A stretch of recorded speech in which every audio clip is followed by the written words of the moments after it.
Morning, Steve Free in Chicago with the morning grain comments. Hope everybody had a real nice and safe weekend.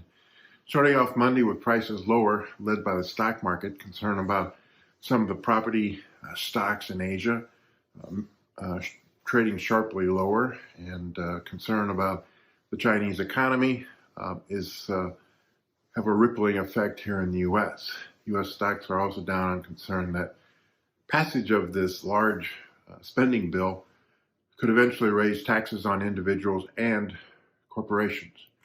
We're also noting that this week, a Fed meeting, and we'll see if they start talking about tapering, and that has the dollar higher, with most commodities lower. And the grains, beans are down about 11 cents, while corn's down 7, wheat's down about 6. Overnight calls were a little bit better because over the weekend, corn yields in the east were reported a little bit less than people had thought. We're thinking that corn harvest is about 8% done and should accelerate over the next 2 weeks with a warm and dry forecast.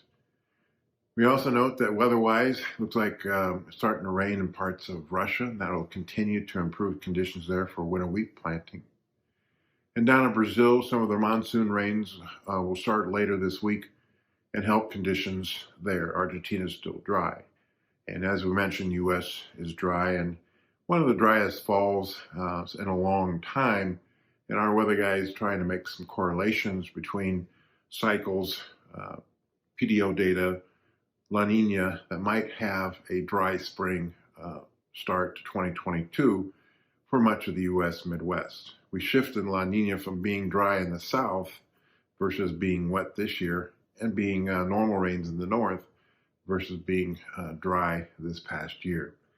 We also have a USDA report, stocks report on the 30th, and I think the main thing right now is whether or not they find or lose stocks.